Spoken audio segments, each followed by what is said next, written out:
블라디미르 푸틴은 러시아 우크라이나 평화 협상 전반을 자신이 완전히 통제한다고 믿었습니다. 그는 모든 카드를 쥐고 있다고 믿었습니다. 또한 미국에 대한 충분한 영향력도 가지고 있어서 어떤 합의가 이루어지더라도 우크라이나나 유럽이 원하는 것보다 러시아에 훨씬 더 유리하게 만들 수 있다고 생각했습니다. 과시는 푸틴의 몰락을 불러온 원인이 되었습니다. 러시아 대통령은 지금까지 받아본 것 중 가장 나쁜 소식을 방금 접했습니다. 미국과 의지의 연합 모두가 푸틴의 우크라이나 장악 야망에 타격을 가했기 때문입니다.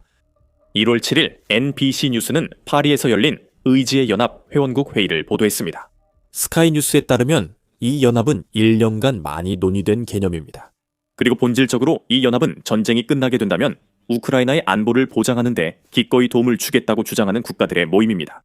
스카이 뉴스는 이 개념이 나토 회원국들이 집단 방위 기구에 어떤 회원국도 거부권을 행사하지 않고 나머지 회원국들이 취하고자 하는 행동을 집단적으로 할 수 있도록 존재한다고 전했습니다. 우려되는 국가는 헝가리와 슬로바키아로 두 나라는 나토와 유럽연합 회원이며 푸틴의 다소 동조적입니다.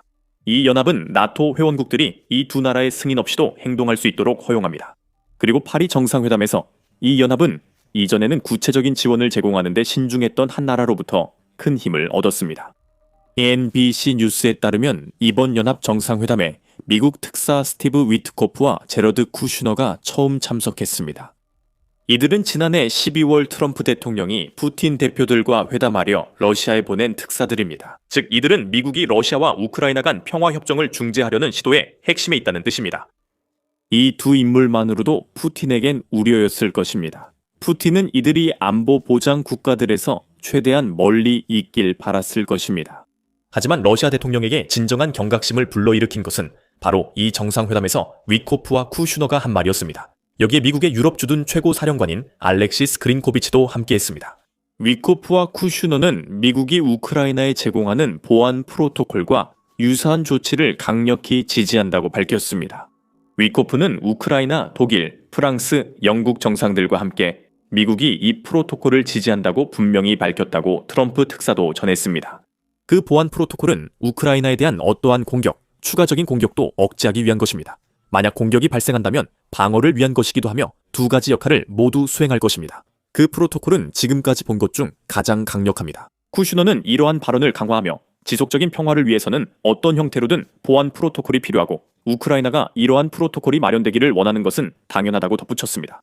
우크라이나는 합의 후 안전이 보장되어야 최종 합의할 수 있습니다. 쿠슈너는 그들은 분명히 강력한 억지력을 가지고 있고 이런 일이 다시 일어나지 않도록 확실한 안전장치가 있다고 말했습니다. 본질적으로 이것은 미국이 그렇게 말하고 있는 것처럼 보입니다. 미국이 러시아와 협상된 평화나 휴전 합의에 따라 우크라이나의 자발적 연합군 주둔을 지원할 가능성이 있습니다. 이는 지원이 명확히 언급되지 않고 암시된 것으로 보이기 때문입니다. NBC 뉴스는 위트코프나 쿠슈너가 자발적 연합군의 계획이 반드시 미국이 지지할 것이라고 명확하게 언급했다고 보도하지 않습니다.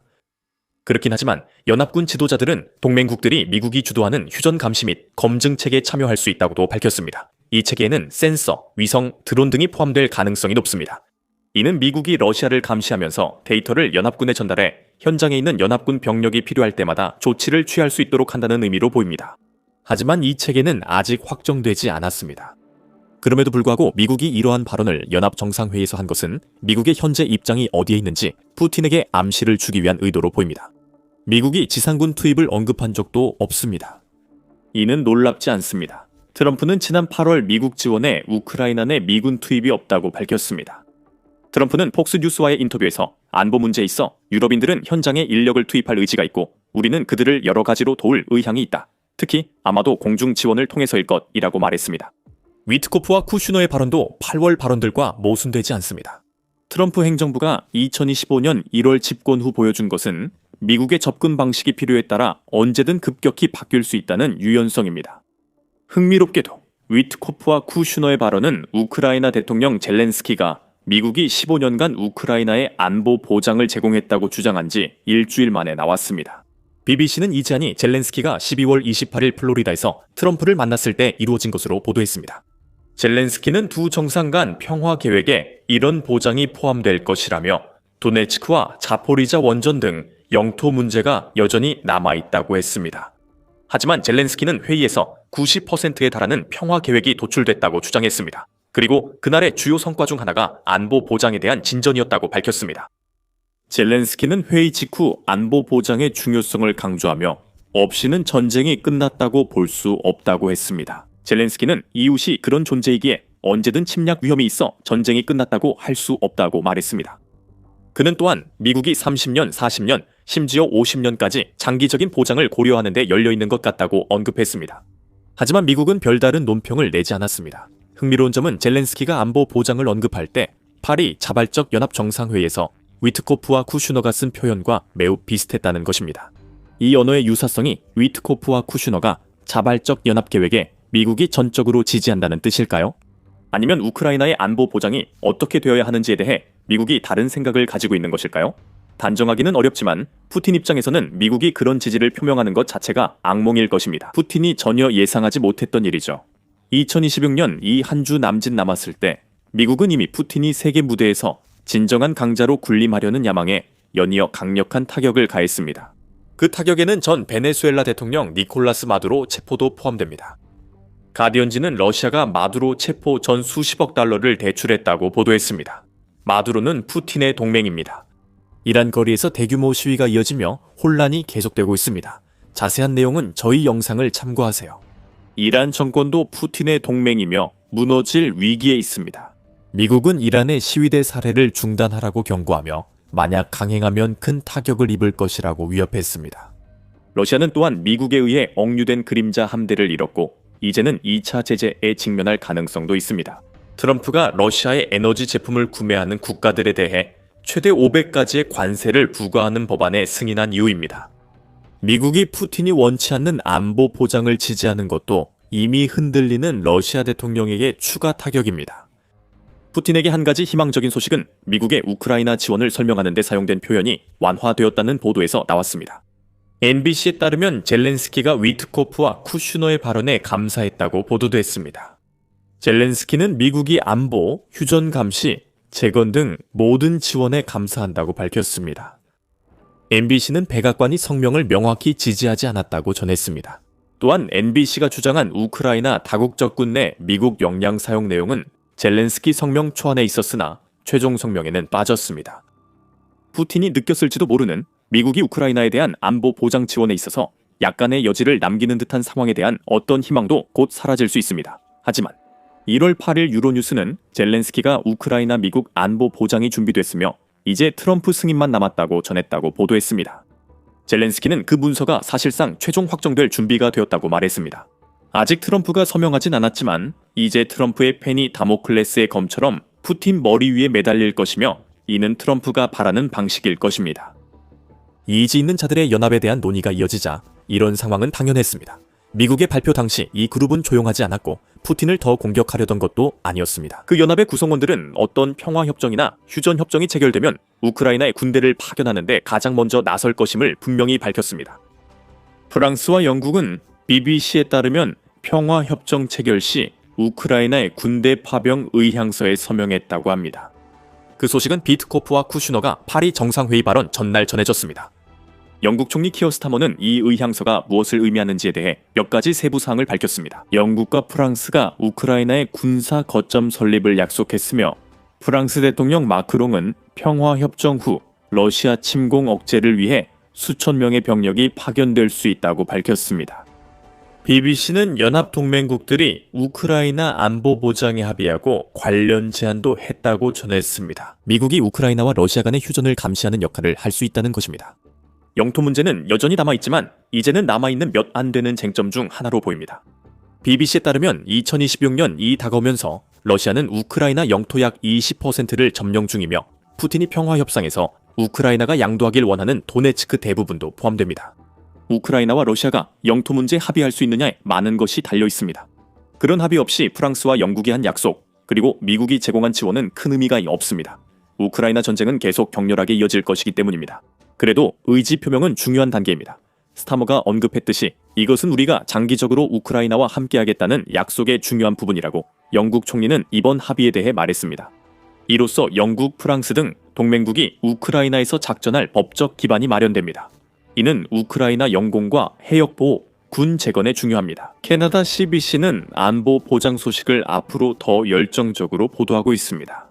1월 6일 보도에서 CBC는 우크라이나가 30개국이 넘는 국가들의 지원을 받는 일련의 구체적인 안보 보장을 받았다고 전했습니다. 물밑에서는 가능하지만 현재는 영국과 프랑스만이 병력 투입을 공개적으로 약속한 상태입니다.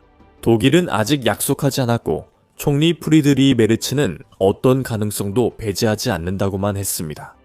독일군이 우크라이나에 도착하는 것도 하나의 선택지가 될 수 있지만 독일은 확실한 약속을 하기 전에 상황을 지켜보는 것으로 보입니다. 하지만 다시 말해 이 모든 것은 러시아가 평화협정에 동의해야만 의미가 있으며 그 협정에는 우크라이나에 대한 안전 보장이 포함되어야 합니다. 이 보장이 중요한 이유는 여러 가지입니다. BBC가 2025년 8월 언급했듯 안전 보장 개념은 다소 유동적으로 보입니다. 이 용어는 실제 병력 파병부터 이미 시행 중인 것보다 러시아에 훨씬 더 큰 경제적 타격을 주는 제재 시행까지 다양한 의미를 포함할 수 있습니다. 하지만 결국 어떤 보장도 평화협정 후 푸틴이 추가 침공을 생각하지 못할 만큼 강해야 합니다. 그의 첫 본격적인 시도는 4년간의 전투 끝에도 원하는 결과를 얻지 못했습니다. 문제는 푸틴이 평화협정이나 휴전협정을 이용해 재정비한 뒤 준비가 되었다고 느끼면 다시 시도할 수 있다는 점입니다. 푸틴의 계획임을 보여주는 증거는 우크라이나가 나토에 가입하지 않고 군대 규모를 줄여야 한다는 러시아의 집요한 주장에 있습니다. 이 요구들은 우크라이나를 약화시켜 러시아의 미래 침공에 유리하게 하려는 시도로 보입니다. 영국, 프랑스의 선언과 미국의 안보 보장 지지는 반갑지만 젤렌스키에겐 여전히 과제가 있습니다. 1월 8일 가디언지 보도로 이 문제가 분명해졌습니다. 젤렌스키는 러시아가 우크라이나를 재공격할 때 유럽 동맹국들의 대응에 대해 명확한 답을 받은 적이 없다고 주장합니다. 젤렌스키는 여전히 추가 침공이 보안 보장을 약속한 국가들이 실제로 우크라이나를 직접 방어하기 위해 나설 것인지 알지 못합니다. 이것이 젤렌스키에게 분명한 우려사항입니다. 저는 개인적으로 아주 간단한 이해라는 답을 정말 듣고 싶습니다. 만약 다시 침략이 일어난다면 모든 파트너들이 러시아에 강력하게 대응할 것이라는 답변 말입니다. 그리고 이것이 바로 제가 모든 파트너들에게 던진 정확한 질문입니다. 그리고 지금까지 저는 명확하고 단호한 답변을 받지 못했습니다. 라고 젤렌스키는 말했습니다. BBC는 우크라이나와 미국이 사용한 언어에도 흥미로운 차이가 있다고 덧붙였습니다. 우리는 그 언어에 대해 언급했지만 미국이 안보 보장 대신 안보 프로토콜을 쓴다는 BBC의 지적은 다루지 않았습니다. 이 용어들은 서로 대체 가능할 수도 있습니다. 하지만 미국이 프로토콜이라는 단어를 사용하는 것은 러시아가 평화협정이나 휴전협정을 위반할 경우 미국이 무엇을 제공하고 어떻게 대응할지에 대해 어느 정도 여지를 남기기 위한 것일 수도 있습니다. 보장은 약속이지만 프로토콜은 변경될 수 있는 것입니다. 젤렌스키가 영국, 프랑스 의향선언 발표 후 EU 발언으로 입장이 누그러진 점도 흥미롭습니다. 러시아가 다시 침공할 경우 어떻게 되는지에 대한 구체적인 답변이 없다는 점도 언급했습니다. 젤렌스키는 우크라이나 동맹국들이 보여준 정치적 의지에 감사하고 고맙게 생각한다고 말했습니다. 법적 구속력 있는 안보 보장이 필요하며 각국과 미국 의회의 지지가 필요합니다. 하지만 현재 우리는 그런 보장이 없습니다. 이 질문에는 답할 수 없다고 젤렌스키는 그런 보장을 제공하는 사람들이 실제로 필요할 때 싸우기 위해 나설 것인지에 대한 전망에 대해 말했습니다. 그는 설령 그들이 그렇게 한다고 해도 결국에는 자신의 힘에 주로 의존해야 한다고 덧붙였습니다. 이것은 젤렌스키가 갑자기 감사하지 않은 게 아니라 우크라이나 대통령이 현실을 직시한 발언입니다.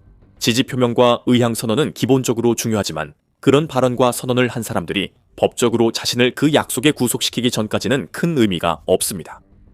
러시아에 대해 법적 조치 없이도 최근 전개에 분노하고 있습니다. 러시아는 미국, 영국, 프랑스의 발언을 위협으로 보고 우크라이나 진입 외국군은 모두 표적이 될 것이라 주장했습니다. 로이터에 따르면 영국과 프랑스 의향 선언 발표 후 모스크바 성명에도 같은 내용이 언급됐습니다. 러시아는 우크라이나의 서방 군부대나 군사시설 등이 배치되면 외국 개입으로 간주하겠다고 경고했습니다. 이는 러시아뿐 아니라 유럽 국가들의 안보도 위협한다고 밝혔으며 모든 부대와 시설이 러시아 군대의 공격 대상이 될 것이라 경고했습니다. 즉, 우크라이나에 있는 모든 서방 군인은 푸틴의 전쟁 일부로 여겨질 것입니다.